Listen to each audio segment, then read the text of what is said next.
outside activities if possible. When outside, make sure you wear appropriate clothing, a hat, and gloves. If you must travel, keep an extra flashlight, food, and water in your vehicle in case of an emergency. Monitor the latest forecast for updates on this situation.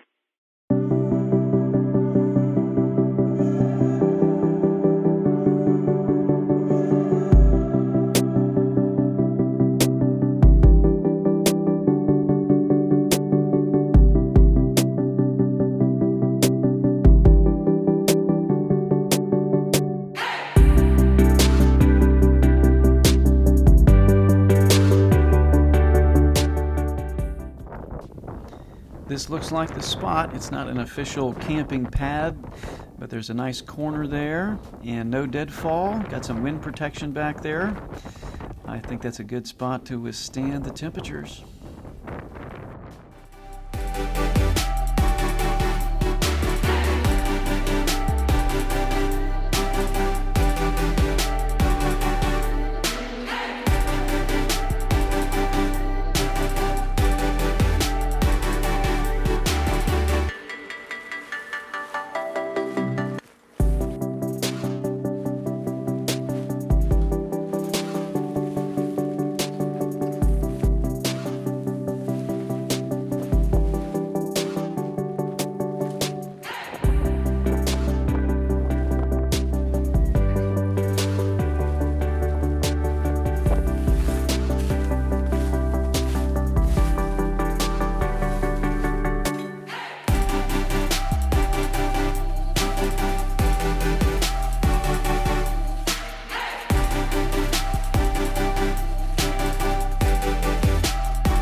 So if you've been watching some YouTube videos and you're thinking about trying some winter camping, just make sure that you look in pretty good detail at the types of equipment that you'll want to be taking with you and acquiring, as well as the types of clothing that you're going to need to properly dress. And I've just listed a couple titles up here. I'm just showing them to you.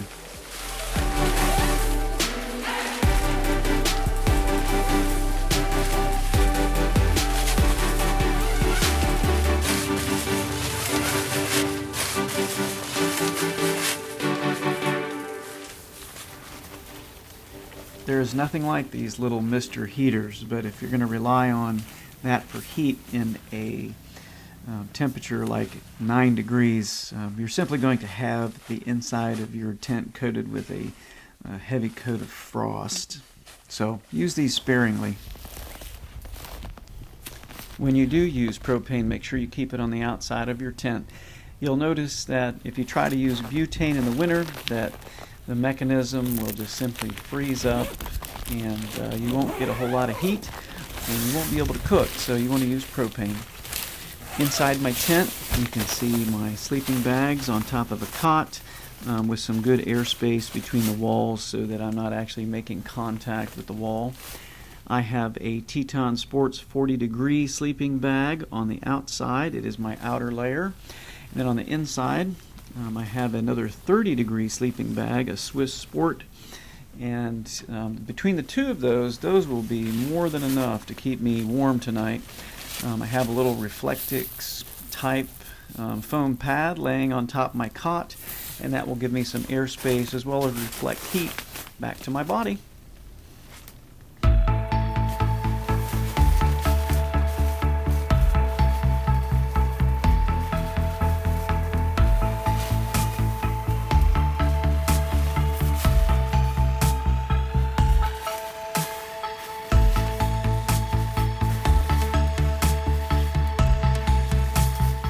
So let's talk a little bit about layering in the cold. I mean, if you're going to camp out in the cold, you know, I've seen some videos where you are expected to buy like a special heater or to buy a a wood stove and try to survive out in the cold with some kind of heating device. But what I want to talk to you about today is layering. Right now I have my shell on, and you can see from my shell it is a waterproof, windproof shell. Just came in from outside after setting everything up here, and just want to talk to you about what kind of layers you should have on to keep your core warm. So once you're inside your shelter and out of the wind, you could take your shell off and set it aside. Shells are waterproof, and if you start to sweat inside your wind shelter, you may start to sweat, and you may not even feel it because you'll be so comfortable. And warmth is important, but you don't want to be sweating, and that'll put water against your skin later. So you want to have some breathable layers on. First layer in from my shell is my puffy jacket. That just is, some of these are polyfill, some of them are down. I'm not going to get into debate about which is better or which is worse. They both work. If you are venting these properly while you're working outside with your shell on, you're going to get inside. This will be nice and warm, and it should be relatively dry. You may have some moisture on it. Just open it up. Your body heat will help it to evaporate, and you will lose that moisture. It will wick it away. So inside my puffy jacket, you can see here, I just have another layer. It's a fleece layer. It'll break the wind a little bit. Keep another layer to trap. Under that, I keep a specific moisture wicking layer, and that is just today I have a polyester spandex type running shirt actually for winter. It actually works really well to wick moisture and to make sure I don't sweat and keep that cold against my body. So very effective. If you're outside and you're working with your hands, for me, I have on, you can see, these are wool gloves, and then this here is a shell, and so if my fingers get cold, I can move them from this position here and move them inside the shell to warm them up, and that will get my fingers back warm again. Just a couple safety things with layering. It's not all about having a Mr. Buddy. Having the Mr. Buddy heater is kind of nice to take the edge off the cold, but that really is not the answer to staying warm while you're cold camping. You've got to layer right. You got to keep your core warm, and if you keep your core warm, other things will be warm. So for my legs, I have another layer on, like long underwear on. It's also polyester, spandex type material that's moisture wicking, and that will again, if you start sweating, it helps it to disperse. Today I just have a pair of jeans on. It's 9 degrees. It's cold, but it's not that cold, so I wasn't too worried that those were cotton. But if you do get your cotton wet, it's going to stay wet. It takes a while for your body heat to actually work to evaporate the water off of the cotton. It's hydrophilic is a term they use to describe cotton, and it just holds water and it makes it hard for it to evaporate.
Hey.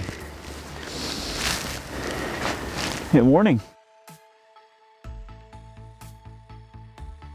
That wasn't so bad. This actually is a pretty warm combination here. In fact, it's a little bit, actually probably too warm. I'm probably sweating in here.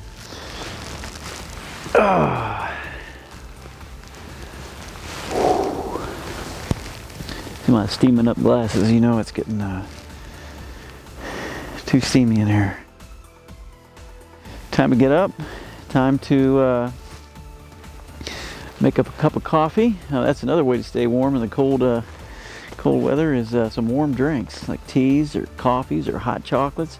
Just something to keep you toasty warm.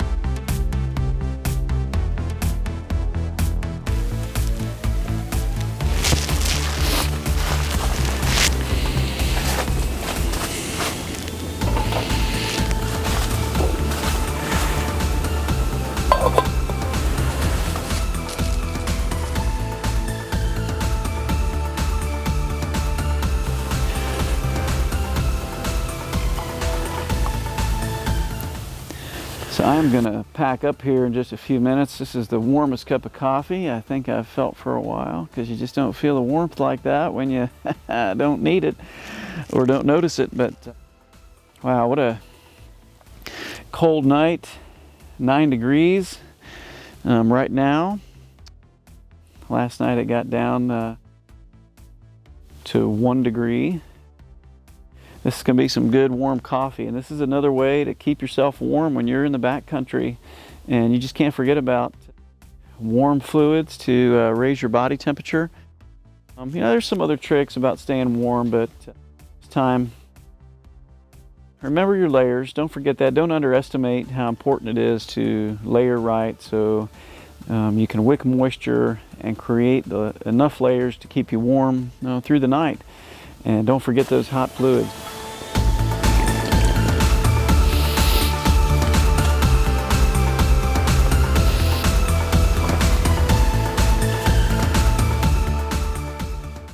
Wow, that's some good coffee. Folgers in a little pack. You wouldn't think it'd be that good, but on a cold morning, wow, that tastes good.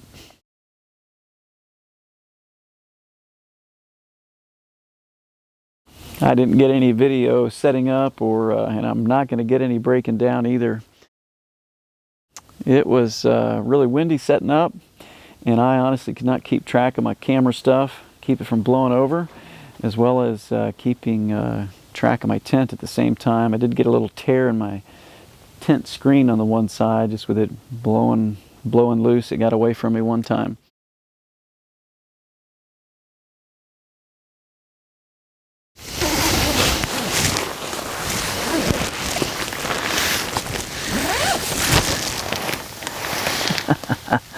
Dang, that's going to be a snowy day, but I guess I got to come out. That's going to be fun getting this baby packed up. Thanks for joining me for another episode of Eric's Camping Adventures. This was Camping in the Cold with Eric. Hey, you have a great day.